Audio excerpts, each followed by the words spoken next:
हो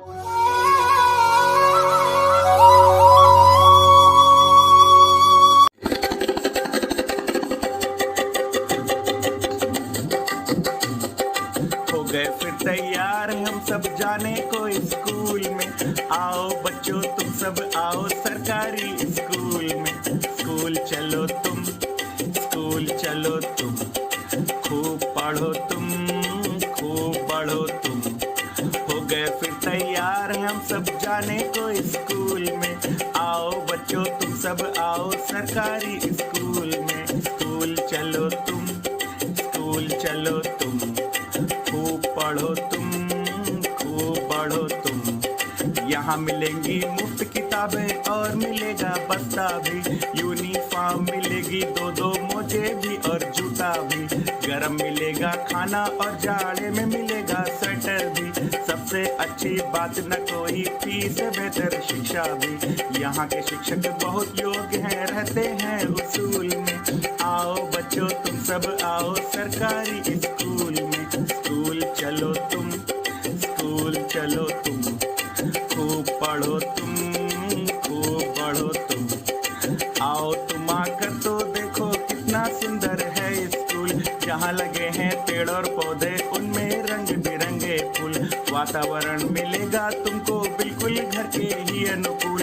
प्यार मिले टीचर से इतना तुम जाओगे घर को भूल। संस्कार संग शिक्षा देना ये है इनके मूल में।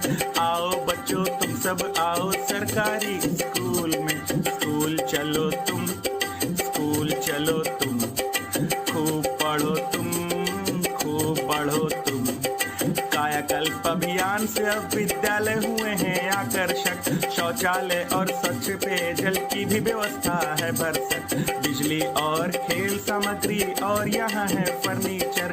कहीं कहीं स्मार्ट क्लास भी और लगे हैं प्रोजेक्टर।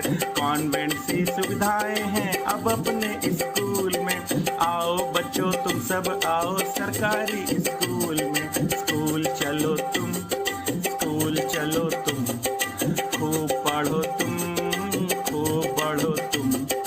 बेसिक स्कूलों में विविध गतिविधियां कराई जाती हैं। योगा और व्यायाम की भी कक्षाएं चलाई जाती हैं। नवाचार होते शिक्षण सामग्री बनाई जाती है। रोचक प्रेरक कहानियां कविताएं सुनाई जाती हैं। सच्ची बात बताते कुछ भी कहते नहीं फिजूल में। आओ बच्चों तुम सब आओ सरकारी स्कूल में। स्कूल चलो तुम, स्कूल चलो तुम, खूब पढ़ो तुम, खूब पढ़ो तुम। मिशन प्रेरणा हासिल करना अपना लक्ष्य बनाना है। कक्षावार गणित भाषा के प्रेरणा लक्ष्य को पाना है। प्रेरणा गाने उत्सव अभियान को मिलकर सफल बनाना है। अपने उत्तर प्रदेश को प्रेरक प्रदेश बनाना है। कोविड-19 चला गया तुम मत रहना इस भूल में। आओ बच्चों तुम सब आओ सरकारी स्कूल में। स्कूल चलो तुम, स्कूल चलो तुम, खूब पढ़ो तुम, खूब पढ़ो तुम। हो गए फिर तैयार हम सब जाने को स्कूल में। आओ बच्चों तुम सब आओ सरकारी स्कूल में। स्कूल चलो तुम, स्कूल चलो तुम, खूब पढ़ो तुम, खूब पढ़ो तुम। स्कूल चलो तुम, स्कूल चलो तुम, खूब पढ़ो तुम, खूब पढ़ो तुम। गुड मॉर्निंग बच्चों, मैं प्रस्तुत हूँ आपके सामने थॉट ऑफ द डे आज का सुविचार के साथ। सुविचार से हमें सकारात्मक सोच मिलती है और हम ऊर्जावान बने रहते हैं। तो आज का सुविचार है when love and skill work together expect masterpiece. जब प्रेम और कौशल एक साथ कार्य करते हैं तो एक उत्कृष्ट कृति की उम्मीद रखें। Thank you.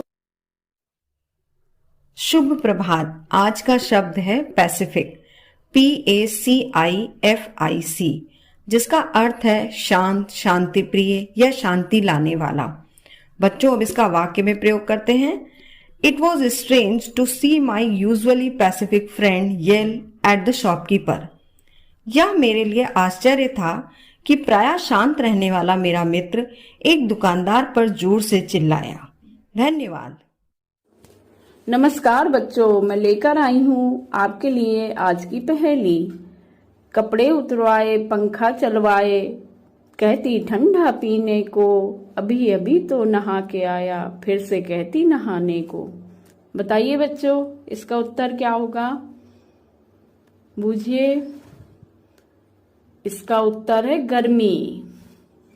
गर्मी में हम लोग पंखा चलाते हैं और बार बार नहाने का मन करता है, इसलिए इसका उत्तर है गर्मी। धन्यवाद। Good morning. अब चलते हैं आज के इतिहास की तरफ। 11 फरवरी 1847 में आज ही तेज दिमाग के बूते दुनिया को कई नायाब चीज़ें देने वाले एल्वा एडिसन का जन्म हुआ था। ये एक महान अमेरिकी आविष्कारक एवं विद्वान व्यक्ति थे। इन्होंने फोनोग्राफ एवं विद्युत बल्ब सहित अनेक युक्तियाँ विकसित की, जिनसे संसार भर के लोगों के जीवन में भारी बदलाव आए। 11 फरवरी 1917 में आज ही दुनिया में सबसे ज़्यादा पढ़े जाने वाले लेखकों में से एक सिडनी शेल्डन का जन्म हुआ था। ये एक अमेरिकी लेखक थे। 20 सालों की अवधि में टीवी के लिए काम करने के दौरान उन्होंने कई रचनाएं लिखीं।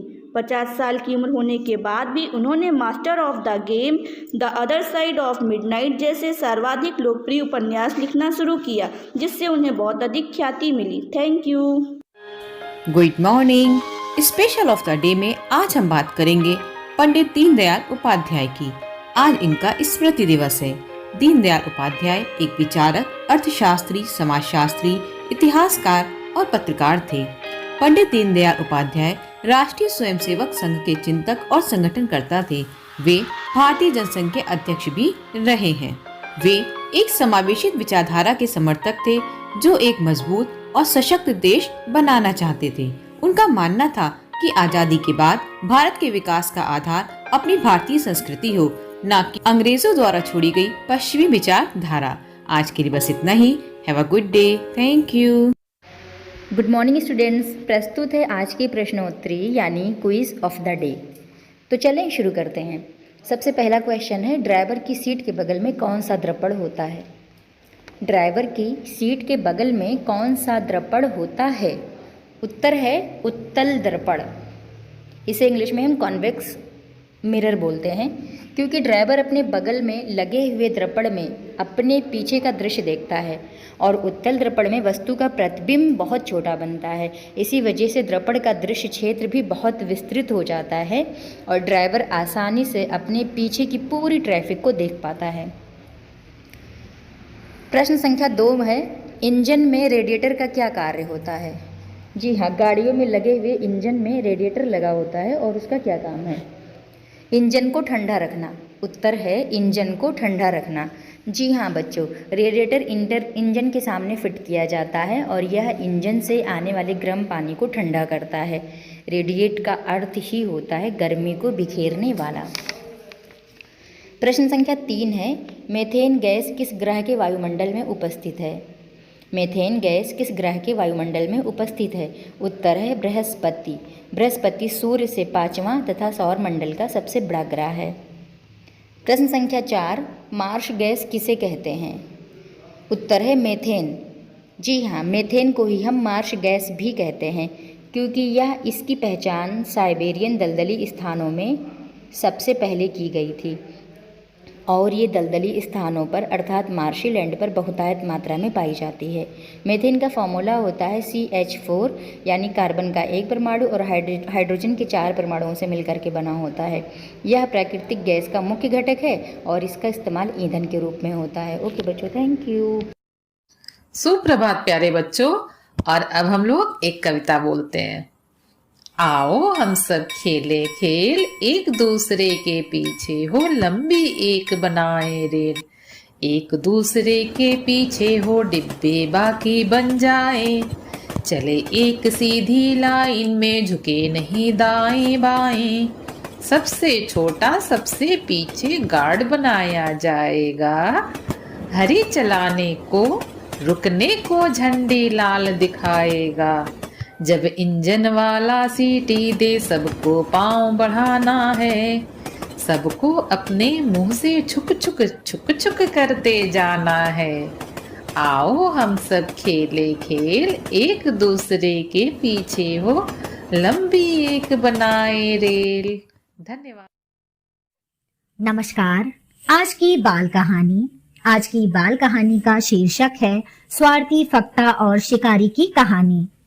एक बार एक फक्ता किसी बहेलिये के जाल में फंस गई। वे फड़फड़ाई और जाल से निकलने की भरकस कोशिश की, परंतु सफल नहीं हो सकी। तभी उसने देखा कि बहेलिया उसकी ओर आ रहा था। वह भय से कांपने लगी। डर के मारे उसका बुरा हाल हो रहा था। जब बहेलिये ने उसे जाल से निकालकर अपने हाथ में लिया तो वह बोली, ओ बहेलिये, मैं एक मासूम पंछी हूँ। मैं किसी को हानि नहीं पहुँचाती। कृपया मुझे छोड़ दो। बहेलिया उसे टकटकी लगाकर देखने लगा। दरअसल वह इतनी मासूम थी कि उसका अहित करने का ख्याल भी बहेलिये के मन में ना था और मन ही मन वह सोच रहा था कि इस मासूम फक्ता को छोड़ देना चाहिए। जब बहेलिये ने उसकी बात का उत्तर नहीं दिया तो वह दोबारा बोली, श्रीमान, आप मुझ पर दया करें। बदले में मैं भी आपका फायदा कराऊंगी। यदि आप मुझे छोड़ देंगे तो मैं वादा करती हूँ कि मैं सैकड़ों फक्ता बुलाकर आपके जाल में फंसवा दूंगी। यह बात सुनकर वह बहेलिया गुस्से में लाल पीला हो उठा। कहाँ तो वह उसे मासूम समझकर छोड़ना चाहता था और कहाँ उसकी ऐसी स्वार्थपूर्ण बात सुनकर वह क्रोधित होकर बोला, अब तुम्हारे छोड़ दिए जाने की आशा बहुत कम है। जो अपनी जान बचाने के लिए अपने सगे संबंधियों की जान खतरे में डालता है वह दया का पात्र नहीं है। बहेलिया फक्ता को घर ले आया और उसका भोजन बनाकर खा गया। प्यारे बच्चों, हमें इस कहानी से यही शिक्षा मिलती है कि अपनी जान बचाने के लिए कभी भी दूसरों की जान संकट में नहीं डालना चाहिए। सेवा भाव से हमेशा कर्म करना चाहिए। आज के लिए इतना ही। धन्यवाद। नमस्कार। आज मोटिवेट और सेल्फ का विषय है परहित और समाज के उत्थान की बात। आप देखेंगे कि स्वहित से ऊपर उठकर अपने समाज के लिए कुछ कर पाने की इच्छा मन में यूं ही नहीं उठती। यह व्यक्ति का एक नैसर्गिक स्वभाव होता है। हम सभी ने अपने जीवन में किसी न किसी प्रकार से, किसी न किसी रूप में कोई न कोई सामाजिक उत्थान का कार्य अवश्य किया होगा। किसी न किसी की मदद की होगी या भले ही अब तक मौका न मिला हो, लेकिन मंशा तो जरूर मन में उठी होगी। एक शिक्षक के रूप में नियति हमें हर दिन ये मौका देती है कि हम किसी के जीवन को नई दिशा दे सकें, किसी की मदद कर सकें, किसी को नई राह दिखा सकें, किसी के रास्ते का उजाला बन सकें, किसी के राह के कांटे हटा सकें, किसी के मार्गदर्शक बन सकें। हम सब यह देख रहे हैं कि प्रारंभिक स्तर पर ही सही, हम सब बेसिक शिक्षा में थोड़े सकारात्मक परिणाम लाने में सफल हुए हैं। अभी बहुत लंबा सफर तय करना है। आगे नए लक्ष्य बनेंगे, कार्य की दिशा बदलेगी और नए लोग जुड़ेंगे। जो अच्छे हैं वो और अच्छे बनेंगे और जो नहीं अच्छे हैं वो भी अच्छा बनने के लिए प्रेरित होंगे। इसके लिए स्वप्रेरणा ही मूल मंत्र है जिस पर हम सबको कार्य करना है। हमारा लक्ष्य है कि अच्छे विद्यालयों, अच्छे शिक्षकों का ज्ञान, उनके शिक्षण के तौर तरीके उन विद्यालयों, शिक्षकों और विद्यालयों तक पहुंचाना जहां इसकी आवश्यकता है। इसमें आप सबका सतत सहयोग चाहिए। हमें विश्वास है कि एक दिन बेसिक शिक्षा का रिफॉर्म अवश्य होगा। धन्यवाद। आपका दिन शुभ हो।